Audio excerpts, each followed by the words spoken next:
आंखें बंद कर लीजिए। बस इतना ही काफी है। आज रात कुछ प्रूफ नहीं करना, कुछ सोचना नहीं, कोई ओवर थिंकिंग नहीं, कोई रिमाइंडर नहीं। आप बस यहाँ हैं, अपने बिस्तर पर, अपनी जगह पर। और ये जगह आपकी है, कंफर्टेबल है। अपनी चादर को थोड़ा ऊपर खींच लीजिए।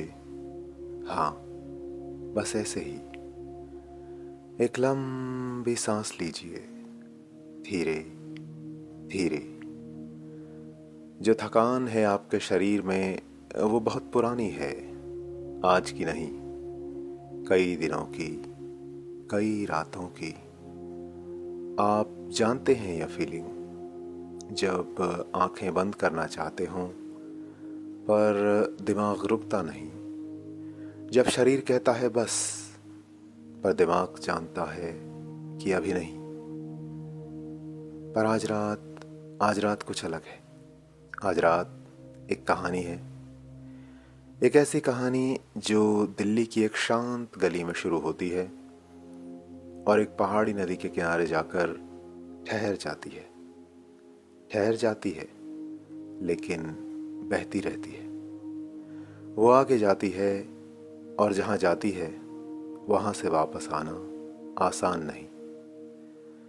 तो छोड़ दीजिए अपना दिन, अपनी चिंताएं यहीं, इसी पल, और चलिए साउथ दिल्ली की एक पॉश लोकेलिटी में, जहाँ भारत के ईस्ट और वेस्ट की सिविलाइजेशंस मिलती हैं और टकराती भी हैं, जहाँ बटर चिकन भी है और बेक्ड रसगुल्ला भी। सड़क के एक छोर पर गुरबानी के बोल और दूसरे पर काली मंदिर का कीर्तन। जी हाँ, चितरंजन पार्क, एक पुराना इलाका। गाड़ियाँ बड़ी बड़ी, गलियाँ छोटी और संकरी, पर जानी पहचानी। हर दरवाजे पर एक कहानी, हर खिड़की में एक जिंदगी। कोई लाहौर की, कोई चिटगांव की। शाम ढल रही थी। आसमान में गुलाबी और नारंगी रंग घुले हुए थे। वो रंग जो देर तक नहीं रहते, बस एक पल, और फिर धुंधला होने लगते हैं। गली में कहीं दूर एक चाय की दुकान थी और सामने झालमुड़ी का एक ठेला। जैसे वो जगह भाषाओं और कल्चर की खिचड़ी सी बना रही हो। एक पुरानी लेकिन अब भी शानदार इमारत, दूसरी मंजिल। बाहर एक साधारण सा बोर्ड, सफेद काले अक्षर, डॉक्टर पिनाकी घोष, साइकोलॉजिस्ट। कमरे के अंदर एक मेज, दो कुर्सियां, एक खिड़की, और उस खिड़की से बाहर खड़ा एक बड़ा नीम का पेड़। नीम की पत्तियां शाम की हवा में हिल रही थी, धीरे धीरे, जैसे सांस लेती हूं। डॉक्टर पिनाकी घोष, उम्र लगभग 55 के आसपास। आइंस्टाइन स्टाइल के अधपके से बाल, आंखों पर मोटा चश्मा, चेहरे पर एक शांति। वो शांति जो तब आती है जब इंसान ने बहुत कुछ सुना हो, बहुत कुछ देखा हो, और धीरे धीरे सीख गया हो कि हर बात का जवाब नहीं होता, और जो नहीं होता उसे ढूंढने में वो वक्त नहीं गंवाते थे, या कम से कम उनके बारे में कहा तो यही जाता था। उनके सामने एक लेडी बैठी थी, 30 और 40 के बीच की उम्र। कपड़े साधारण लेकिन शालीन, छोटे बाल हल्के बिखरे, जिन्हें सजाने संवारने में वक्त ज़ाया न करना पड़े। पर आंखें बहुत तेज थी। तो बताइए miss Riya, no last name. Doctor Ghosh ने अपने चश्मे के ऊपरी गैप से अपनी निगाह नोट से हटाकर उस लेडी की ओर घुमाते हुए पूछा, डॉक्टर साहब, उसने धीमे से हल्की घबराहट का स्वर अपनाते हुए कहना शुरू किया, मुझे मुझे पिछले कुछ हफ्तों से कुछ होता है। जब मैं जाग रही होती हूँ, आंखें खुली होती हैं, पर ऐसा लगता है जैसे मैं कहीं और चली जाती हूँ। डॉक्टर घोष ने सुना। वो हमेशा पहले सुनते थे, पूरा सुनते थे, बीच में नहीं टोकते थे। रिया रुकी तो उन्होंने पूछा, कहाँ चली जाती है? एक जगह जो जो ऐसा लगता है कहीं कहीं और ही है, जहाँ मैं पहले कभी नहीं गई, किसी और ही वर्ल्ड में जैसे। डॉक्टर घोष की कलम रुकी। उनकी आंखें धीरे से बस पुतलियों के सहारे रिया की तरफ घूमी। कैसी दिखती है वो जगह? रिया ने आंखें बंद की, जैसे याद कर रही हो। वहाँ रोशनी अलग अलग होती है, ठंडी, वेरी ब्राइट, लेकिन आंखों को न चुभने वाली। वहाँ एक नदी है, बहुत शांत, एक किनारा धुंधला सा और दूसरा किनारा उजला सा, और बीच में एक पुल जैसा। पुल पर कोई है? हाँ, लोग हैं, वो एक तरफ हैं, पर वो चलते नहीं हैं। ऐसा लगता है कि उनकी अपनी मर्जी नहीं, वो इंतज़ार करते हैं। किसका इंतज़ार? पता नहीं, शायद उस पार जाने का। डॉक्टर घोष ने कुछ लिखा। चुपचाप कमरे में बस उनके पुराने पार्कर फाउंटेन पेन की कागज़ को कुरेदती आवाज़ और बाहर नीम की पत्तियां।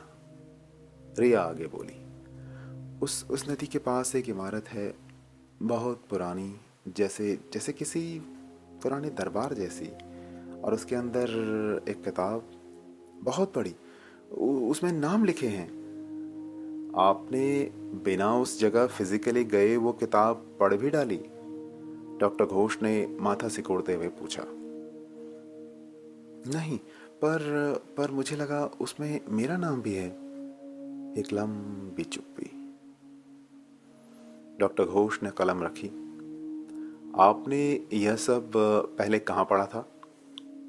रिया रुकी। मतलब यह है कि आपने जो अभी डिस्क्राइब किया, नदी, दो किनारे, इंतज़ार करते लोग, बड़ी इमारत, नामों की किताब, ये एक कुछ फेमिलियर सा डिस्क्रिप्शन है हमारी पौराणिक कथाओं में, लोक कथाओं में, और पिछले कुछ सालों में इंटरनेट पर बहुत है। You know what they sell in the name of podcast on YouTube? Podcast के नाम पर क्या क्या मिलता है वहाँ पे। रिया का चेहरा थोड़ा बदला, पर संभाल लिया उसने। डॉक्टर घोष रुके नहीं। आपने जो नदी देखी वो बाईं तरफ से बहती थी या दाईं तरफ से? बाईं तरफ से। और दरवाजे पर कोई नक्काशी थी? हाँ, फूलों जैसी शायद। किस फूल जैसी? रिया ने सोचा।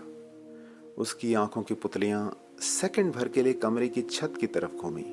बस एक पल, बस एक पल। कमल जैसी, कमल जैसी। डॉक्टर घोष ने हल्के से मुस्कुराते हुए कहा, पिछले महीने एक वीडियो बहुत वायरल हुआ था, डेथ के बाद क्या होता है। उस वीडियो में बाईं तरफ नदी बहती थी, इंतज़ार करते लोग थे, पुरानी बिल्डिंग थी, दरवाजे पर कमल जैसी नक्काशी। रिया चुप हो गई। कमरे में एक सन्नाटा। बाहर नीम की पत्तियां हिली, हवा आई गई। डॉक्टर घोष ने रिया की तरफ किसी टीचर की निगाह से देखा, जिसे सच पकड़ लेने में महारत हो और सच समझ लेने का सब्र भी। उन्होंने शांत आवाज में कहा, मैं आपको ब्लेम नहीं कर रहा, हमारा ब्रेन बहुत होशियार है, बहुत। वो जो देखता है, याद रखता है, जो सुनता है, संभाल कर रखता है, जो पढ़ता है, कहीं डीप डाउन स्टोर कर लेता है। और फिर जब हम कमज़ोर होते हैं, जब हम डरे हुए होते हैं, जब हम थके हुए होते हैं, वो सब कुछ बाहर आता है, एक कहानी बनकर, एक तजुर्बा बनकर, एक्सपीरियंस बनकर, इतना रियल कि हम खुद नहीं पहचान पाते क्या रियल है, क्या इल्यूजन। रिया की आंखें फ्लोर को देखते हुए अनायास ही 2-3 बार झपकी, जैसे टीचर ने किसी को झूठ बोलते पकड़ लिया हो लेकिन कुछ कहा ना हो, डायरेक्टली तो नहीं। फिर उसने एक लंबी सांस ली और बोली, डॉक्टर, मैं मरीज नहीं हूँ। डॉक्टर घोष ने उसे देखा। मैं एक जर्नलिस्ट हूँ। एक छोटी सी चुप्पी। आप एक बड़ा आर्टिकल लिख रहे हैं डिवाइन विजन्स पर, प्रेमोनिशंस पर, near death experiences and all that. मैं जानना चाहती थी, स्कूप चाहिए था, देखना चाहती थी कि आप किस हद तक इन बातों को मानते हैं या नहीं मानते हैं। तो मैंने खुद एक कैरेक्टर बनाया, एक कहानी बनाई और टेस्ट किया। रिया ने कुछ अपोलोजेटिकली डॉक्टर घोष की तरफ देखा। डॉक्टर घोष ने उसे देखा एक पल, फिर हल्के से हंसे, एक शांत हंसी, बिना नाराजगी की। यह काफ़ी अच्छा एक्सपेरिमेंट था, उन्होंने कहा। आप नाराज नहीं हैं? रिया ने हैरानी से पूछा।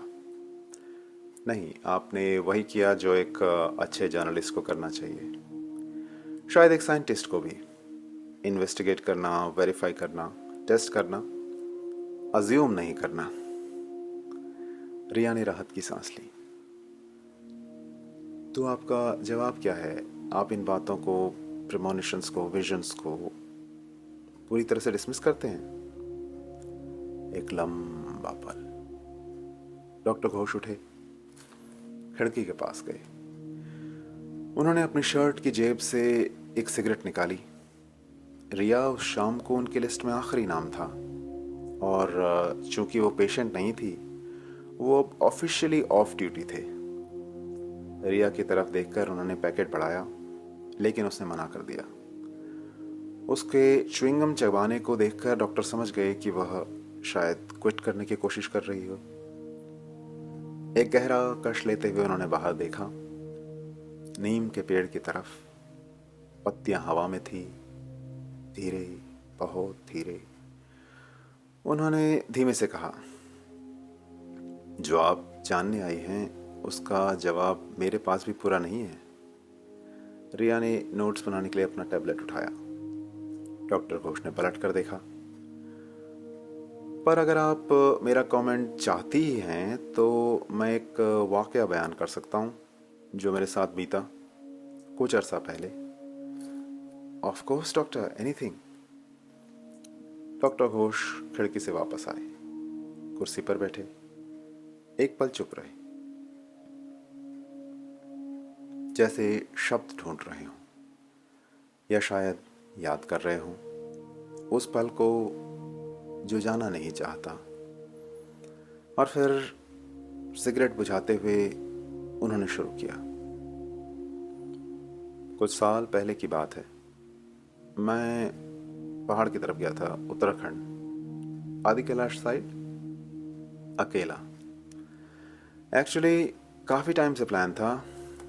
दिल्ली में बहुत सेशंस हो गए थे, बहुत सारे लोगों की बातें, बहुत सारे दर्द। एक डॉक्टर के तौर पर आप सुनते हैं, पर कहीं ना कहीं वो अंदर रहता है, एक्यूमुलेट होता रहता है। तो बस निकल गया।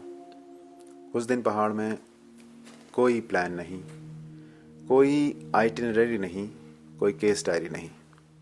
पर पहाड़ पहुंच के आधे रास्ते में ही प्रॉब्लम शुरू हो गई।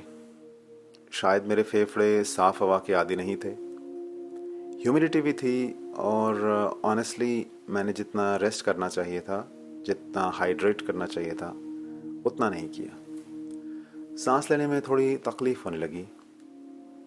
माइल्ड, पर मेडिकल केयर को इग्नोर करने वाली माइल्ड नहीं। I know the science, psychology में पीएचडी होने के बाद भी अपना एमबीबीएस नहीं भुला था मैं। तो धारचूला में रुकना पड़ा। एक छोटा सा गवर्नमेंट हॉस्पिटल है वहाँ पे। आपने सुना है धारचूला?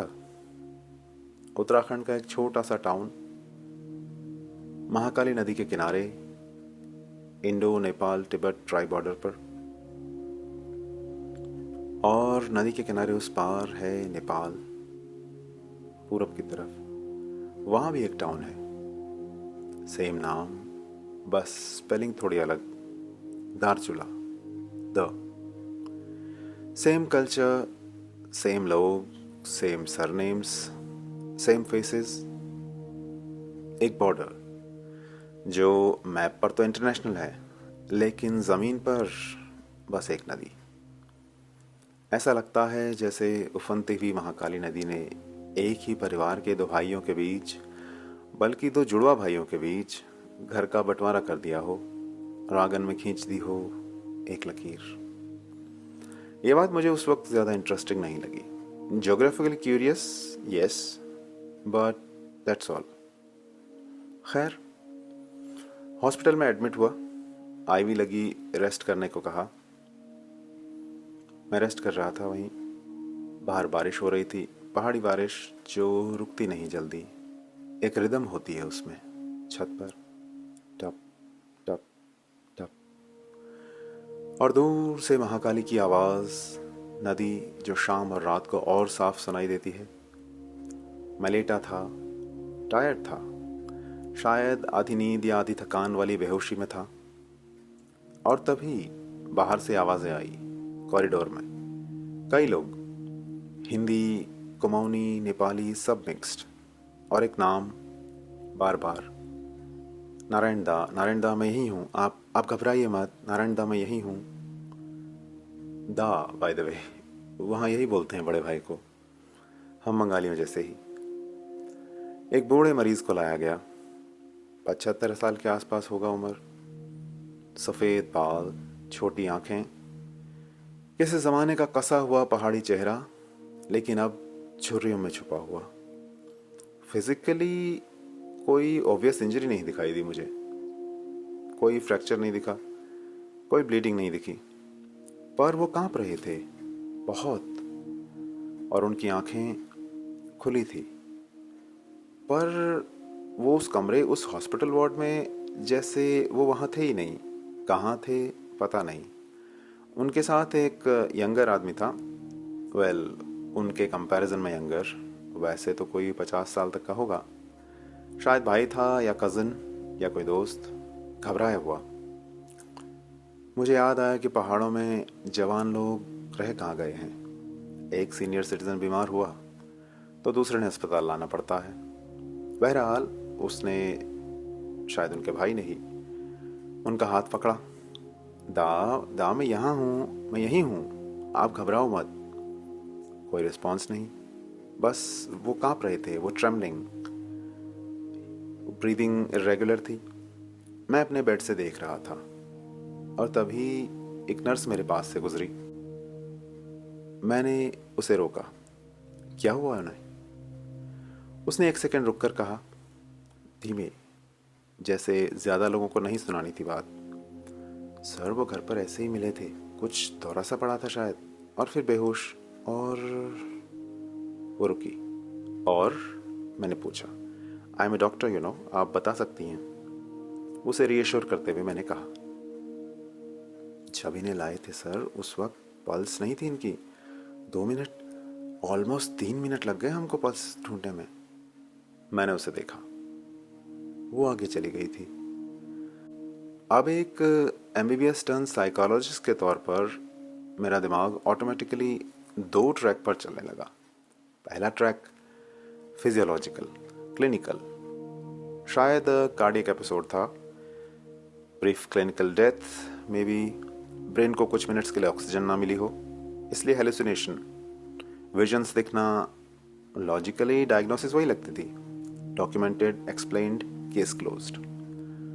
और दूसरा ट्रैक एक थेरेपिस्ट के नाते, जहाँ मैं ओपन माइंड रखने का आदी था, वो सब सुनने का आदी था जो रैशनैलिटी और रिडिकुलसनेस के बॉर्डर पे घटता था।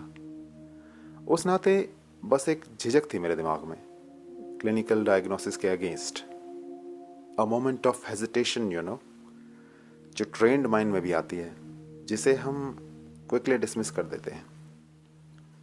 मैंने डिसमिस ही किया और सुनता रहा। उस बुजुर्ग मरीज के होंठ हिले, बहुत धीमे। मैंने देखा है, मैं वहां गया था मैं, उनसे गलती हुई। भाई ने माथे पर हाथ रखा। नारायण दा, बुखार है, आप आराम कीजिए। नर्स की तरफ देखते हुए उनका भाई बोला, तब से यही रट लगा रखी है इन्होंने, मैं वहां गया था, पता नहीं क्या बोले जा रहे हैं। ये तो आजकल घर पर ही रहते हैं। शायद ज्यादा ह्यूमिडिटी की वजह से डिहाइड्रेशन होगा, चक्कर आ गया होगा, नर्स बोली। नहीं, बुजुर्ग ने टोका, फिर टोका, हाथ उठाते हुए, कमजोर हाथ, लेकिन फर्मली उठाया। मैं वहां जाके आया हूं, मैंने देखा है। ऐसा कहते कहते वो बुजुर्ग फिर एजिटेटेड हो गए, जैसे दौरा सा पड़ा हो। कुल मिलाकर नारायण दा नाम के वो बुजुर्ग बार बार कहीं जाकर वापस आने की बात करते, किसी नदी की बात करते, बहुत शांत, नो साउंड, बस बहती थी जो।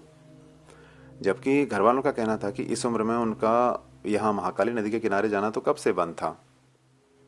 मैं प्रोफेशनली चीज़ें नोट कर रहा था। कम ऑक्सीजन के कारण होने वाला दिमागी कंफ्यूजन। नारायण दा फिर बड़बड़ाने लगे। एक तरफ काला काला कोहरा था, दूसरी तरफ उजाला जैसा। मैंने देखा, सब देखा। और बीच में नदी थी, नदी महाकाली शायद। हाँ, उस नदी के पास बहुत बड़ी जगह, पुराने राजा के दरबार जैसी। Standard hallucination narrative. और वहां कुछ हो रहा था, जैसे कुछ कतारें बनी हों, एक तरफ से दूसरी तरफ जाने के लिए लाइन बनी हुई थी, जैसे यहाँ बनी रहती है नेपाल जाने के लिए। मुझे भी बार बार पुल पर जाने के लिए कह रहे थे वो, नारायण दाई जाओ, नारायण दाई आपका नंबर है, अब जाओ उस पार। मैंने नर्स की तरफ देखा। वो बोली, महाकाली पार नेपाल में दा को बड़े भाई को दाई कहते हैं। लगता है अंकल को अपने नेपाल साइड के सगे संबंधी याद आ रहे हैं सपनों में, वही उनको दाई बुलाते होंगे। यहाँ तो अंकल सबके लिए नारायण दा ही हैं। इस उम्र में होता होगा ऐसा। आपको तो ऐसे पेशेंट्स से डील करने की आदत होगी ना सर। नर्स ने मेरे बारे में जान लेने के बाद टिप्पणी की। नर्स का अंदाजा कुछ हद तक ठीक भी था। बुढ़ापे में या डरे हुए पेशेंट्स में ऐसे विजन्स आना अनकॉमन नहीं था। आफ्टर लाइफ की जो इमेज हमारे रिलीजियस फ्रेमवर्क के कारण हमारे दिमाग में छाई रहती है बचपन से, हेलुसिनेशंस के कारण उसका साकार रूप लेना, उसका मूर्त रूप लेना नेचुरली है। मीनवाइल नारायण दा कम दाई उनका बड़बड़ाना जारी था। यहाँ देखा है तूने छोटे, जैसे आजकल उस तरफ नेपाल जाने के लिए नाम नोट होते हैं, सब आईडी चेक होते हैं, वैसे ही नाम वाम रिकॉर्ड सब चेक हो रहे थे। तब भी गड़बड़ हुई। मैंने कहा गड़बड़ है। उनकी आंखों में कुछ तैर आया। पैनिक नहीं, कुछ और शायद कंफ्यूजन। मैंने बहुत कहा गड़बड़ है, तब छोड़ा। नारायण दा के भाई ने उन्हें बिजी रखने के उद्देश्य से बस फॉर्मेलिटी के लिए शायद पूछा था। क्या गड़बड़ था नारायण दा? उन्होंने मुझे बुलाया, मेरे नाम से बार बार कहा, नारायण दाई तुम्हारा नंबर है, अब जाओ।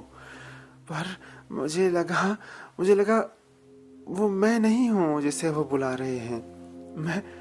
मैं वो नहीं था। उनकी आवाज टूट गई फिर से। मैंने नोट किया, identity dissociation under stress, classic. मैंने नोट को फिर से अपनी मेंटल फाइल में डाला और आगे सुनता रहा। और फिर उन्होंने कुछ और कहा। जब नहीं माने लोग तो मैंने समझाया भी, कितनी बार कहा, अरे चला तो जाऊंगा उस पार, इतने वक्त से नहीं गया, लेकिन नाम तो सही से लो मेरा, इस तरफ तो नारायण दा ही हूं मैं सबके लिए। बहरहाल नारायण दा का बड़बड़ाना थोड़ी देर तक और जारी रहा और मैं खुद को लगी आईवी की ड्रिप ड्रिप के बीच सब सुनता रहा और पेशे से मजबूर मेंटल ही सही नोट्स बनाता रहा।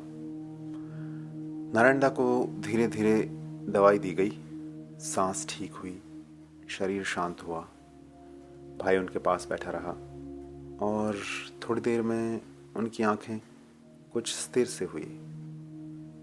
वो धीरे धीरे सबको अपने चारों तरफ, वार्ड की हर चीज़ को ऐसे देखने लगे जैसे वो वहाँ वार्ड में कहीं से वापस आए हों अभी अभी।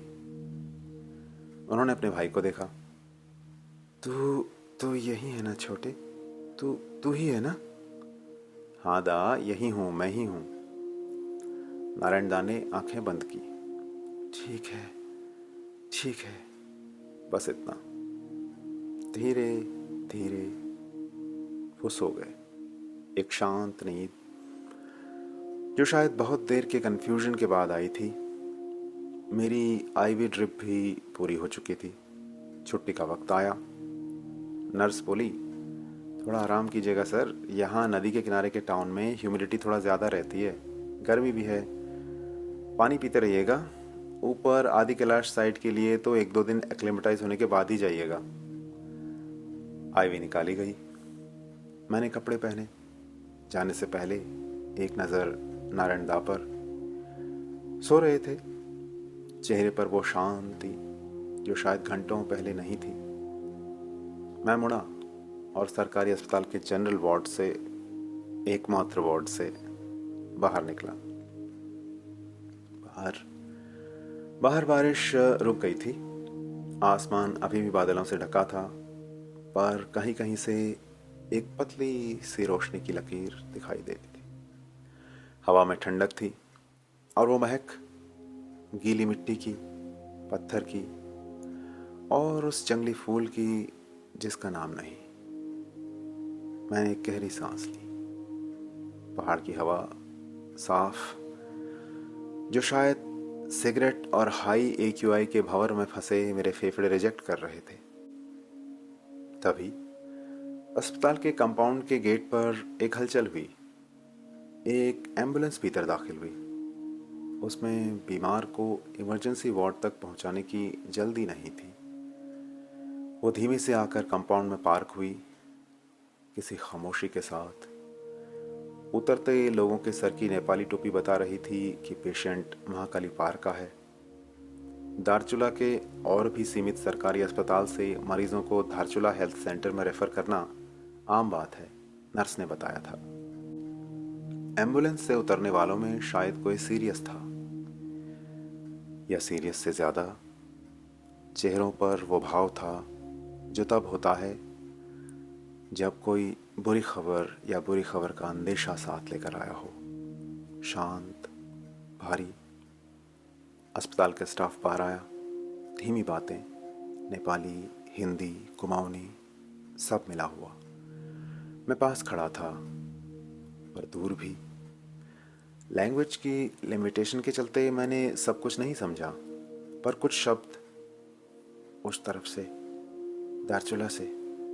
एक हादसा, ज़्यादा चोट तो किसी को नहीं लगी, लेकिन वो बेचारा। और फिर एक रुकाव। मैं चलने को हो ही रहा था, लेकिन अंतिम वाक्य सुनकर रुका। क्या हुआ? नेपाल से आई पेशेंट पार्टी को जनरल वार्ड से पीछे के किसी कमरे में पहुंचाकर आई नर्स से मैंने पूछा। सर, नेपाल वाले हैं, धारचूला से उस पार। एक्सीडेंट हुआ है। गाड़ी बैक करते हुए टायर थोड़ा सा रोड से बाहर निकला था शायद। बारिश से ज़मीन धसक गई थी, गाड़ी पलट गई सीधे महाकाली में। अब उफनती महाकाली से आज तक कौन जिंदा निकला है? फिर तो कैजुअलिटी ज़्यादा हुई होंगी, मैंने सिंपैथी के साथ पूछा। वही तो, कुदरत का करिश्मा देखिए सर। 2-4 पैसेंजर टोटल थे, वो छिटक कर एक पेड़ पर अटक गए। अच्छा, लेकिन मुझे इन लोगों के एक्सप्रेशन देखकर लगा कुछ सीरियस है, मैंने पूछा। आपका अंदाज़ा ठीक है सर। नर्स ने गंभीर स्वर में कहा। नीचे बेचारा एक मछुआरा मछली पकड़ने जाल लगा रहा था। जीप में बैठे लोग तो किस्मत से बच गए, लेकिन जीप सीधा उस बेचारे के बगल से गिरी। उस पर भी नहीं, उसके बगल से गिरी। पर उसका बैड लक देखिए, वो शायद चौंक के पलटा और पैर फिसलने से उफनती नदी की धार में जा गिरा। ओह नो, सच फ्रीक एक्सीडेंट, मैंने एक्सक्लेम करते हुए कहा। वही तो सर, जैसे मौत उसी के नाम से आई थी। उन मछुआरों को तो वैसे भी अच्छे से तैरना आता है, फिर भी वो जाने कैसे किनारे नहीं आ पाया। बहते बहते इंडियन साइड पे। नर्स एक पल को रुकी। आंखें झुकाते हुए उसने जैसे अपने आप से कहा, इंडियन साइड पे बॉडी मिली है तो पोस्टमार्टम यहीं होगा, वहीं जनरल वार्ड के पीछे साइड मॉर्ग है। मैंने सुना। कुछ खटका मेरे दिमाग में, पर क्या? फ्रीक एक्सीडेंट अक्सर हुआ करते हैं। यूनिवर्स इज रैंडम, मेरे रैशनल ब्रेन ने दलील दी। पर वो एक पल मेरे लिए कुछ रुक सा गया। वो एक पल। मैं थके हुए कदमों से अपने होटल लौटा। रिसेप्शन से चाबी लेकर मैं अपने रूम की तरफ जाने के लिए मुड़ा ही था कि मैंने होटल वाले को उसके नेपाली पोर्टर से कहते हुए सुना, अरे सुना तुमने गणेश दाई, पल्ली साइड जीप गिरी है दारचूला में। वो मछुआरा था ना, हमारे होटल के लिए भी फिश सप्लाई करता था, वो नहीं रहा बेचारा, खत्म हो गया। क्या? नरे दाई? नेपाली पोर्टर ने दुख और आश्चर्य से पूछा। मैं तब तक सीढ़ियां चढ़ चुका था। उन दोनों की बातचीत मेरे कानों से दूर होती गई। अपने कमरे में पहुंचा, खिड़की खोली। हवा में कुछ ठंडक सी आ गई थी। दूर महाकाली की आवाज बहती हुई बिना रुके। दिमाग में मेरे मेंटल नोट्स के कुछ फ्रेगमेंट्स इधर उधर से। एक बूढ़ा कांपता हुआ कहता हुआ, मेरा मेरा नाम था, पर कुछ कुछ गड़बड़ था। उन्होंने मुझे बुलाया, उस पार जाने को कहा, पर गड़बड़ था, मैं वो नहीं था। मैंने कहा चला तो जाऊं, पर नाम तो सही पुकारो। एक नदी, दो किनारे, दो शहर, दो जुड़वा शहर, एक जैसे लोग, एक जैसे नाम, एक जैसा मौसम, एक जैसी ठंड, एक जैसी गर्मी। और ओनर्स की बात, दाई नेपाल में बोलते हैं सर, दा कहते हैं यहाँ तो। नाम तो दोनों तरफ एक जैसे ही थे, पर किस्मत ने लकीर खींच दी थी शायद। मैंने आंखें बंद की, एक लंबी सांस ली और फिर खोली। उस रात मैं ठीक से सो नहीं पाया। कभी खिड़की से तारे देखता, अनगिनत, उस तरह के तारे जो शहर के लाइट पोल्यूशन में दिखाई नहीं देते। कभी नीचे महाकाली की आवाज़ सुनता, रात में और साफ। कभी अपने रैशनल और ओपन माइंड में होने वाली डिबेट को म्यूट करने की कोशिश करता। ये कोइंसिडेंस है। बूढ़े की हालत हाइपोक्सिया था, ऑक्सीजन की कमी से कन्फ्यूजन था, नैरेटिव कंस्ट्रक्शन, ये मैंने सैकड़ों बार देखा है। ये सब सच था। और फिर भी एक बात थी जो रुकती नहीं थी। एक वाक्य, उस पार चला तो जाऊंगा, लेकिन मुझे पुकारो तो सही से। बहरहाल अगले दिन सुबह अखबार पढ़ते हुए मेरी नज़र लोकल न्यूज़ के कोने में गई। छोटी सी खबर थी, दारचूला नेपाल, हादसे में सब सलामत, फिर भी एक हताहत। कल शाम पड़ोस के शहर दारचूला नेपाल में एक जीप हादसे के फलस्वरूप एक मछुआरे को अपनी जान से हाथ धोना पड़ा। जीप नदी में गिरने से पैर फिसलने के कारण मछली पकड़ते नारायण भट्ट उर्फ नारायण दाई महाकाली के बहाव में जा गिरे और बच न सके। मेरी सांस कुछ देर के लिए रुक सी गई। क्या यही वो गड़बड़ थी जिसे ठीक किया गया था? एक बात गौर करने वाली मिली, मृत्यु का अनुमानित समय। मैंने उस समय को देखा, फिर से अपने मेंटल नोट्स को याद किया। नारायण दा को कब लाया गया था? दोनों लगभग एक। मैंने न्यूज़पेपर देखा, नदी की आवाज़ सुनी, कोई नतीजा नहीं निकला। Universe is random after all, मेरे रैशनल ब्रेन ने कहा। वापस दिल्ली, वापस दफ्तर, वापस नीम का पेड़। डॉक्टर घोष ने रिया की तरफ देखा। रिया सुन रही थी। उसका टैबलेट उसकी गोद में था। पर 2 शहरों, 2 देशों और शायद 2 लोगों के बीच के इस अजीब से वाक़ये से स्तब्ध जर्नलिस्ट ज़्यादा कुछ लिख नहीं पाई थी। तो आप मानते हैं? उसने कुछ देर की खामोशी के बाद डॉक्टर घोष से पूछा। क्या मानूं? डॉक्टर घोष सिगरेट जलाते हुए बोले कि वो पहले पेशेंट नारायण दा सच में वहाँ गए थे और गलती हुई, किसी ने नाम गलत बुला लिया था या गलत नाम वाले को बुला लिया था। डॉक्टर घोष ने उसे देखा। दिमाग कहानियाँ बनाता है, खासकर जब शरीर कमज़ोर हो। पर हर कहानी झूठ हो यह भी तो ज़रूरी नहीं। रिया ने अपना हाथ अपनी चिन पर रखते हुए पूछा।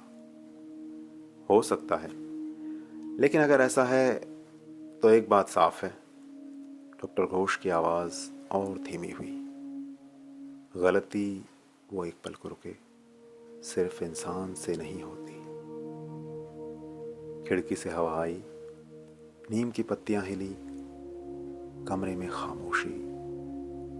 रिया ने टैबलेट ऑफ किया। क्या मैं ये सब छाप सकती हूँ? छाप सकती हैं, पर जवाब मत दीजिएगा। क्यों सर? क्योंकि जवाब मेरे पास भी नहीं है।